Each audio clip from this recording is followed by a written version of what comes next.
Happy Saturday. I hope you're looking forward to the end of the reflection videos, at least for me, because they're probably not great. But before I go into the scripture readings, I just want to spend a moment in gratitude and in thanksgiving for the sacrifices made on June 6th, the anniversary of D-Day. If you've ever watched any movies about it or read anything about the battle, it was very difficult for the Allied forces to storm that beach, especially because the Germans had the advantage in so many different respects. And one of the comments made by a Navy SEAL is that what was realistic in the depiction of it in recent movies is how those Allied forces, when they were getting out of those small boats, had to keep going forward. They couldn't pause or try to slog around in the water for a while. They had to go forward. And I think that's kind of a lesson for the spiritual life. We can't spend too much time on our heels. You either go forward or you go backwards. And in recent times, because of what has gone on, some of the injustices committed, I think it's important to ask God how we can go forward in our spiritual lives, what difference we can make individually and also as a family.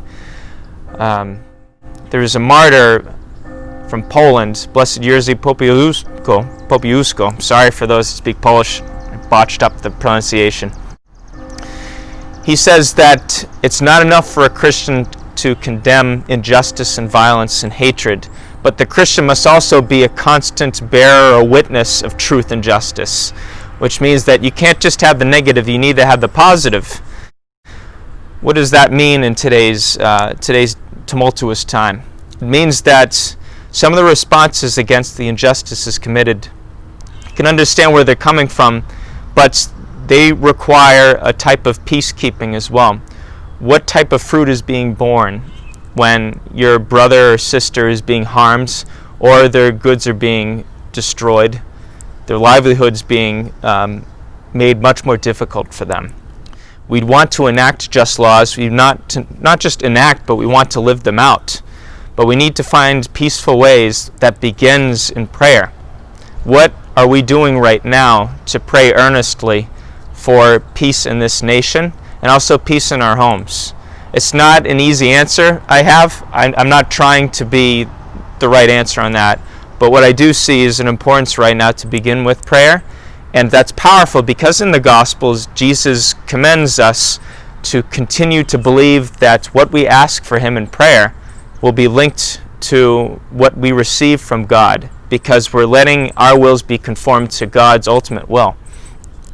But in order to get what we want answered, we need to forgive our brothers and sisters, those that have transgressed us.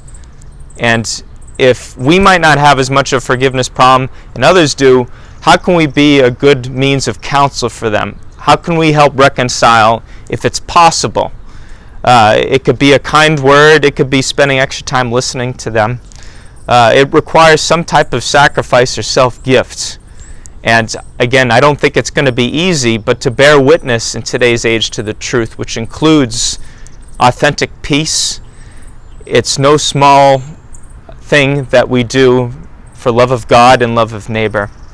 So again, I ask on this anniversary of D-Day, where a big sacrifice was made in order for us to have the type of present comfort, we ask that we may accept the responsibility of being able to bring about a peace in this country, in our homes, authentically through God's love and truth. We need to spend time with the scriptures. We need to pray. I would recommend the rosary daily, especially now. And we need to find ways to ask what we can do to help others, even if that means encountering difficult conversations or scenarios. God bless.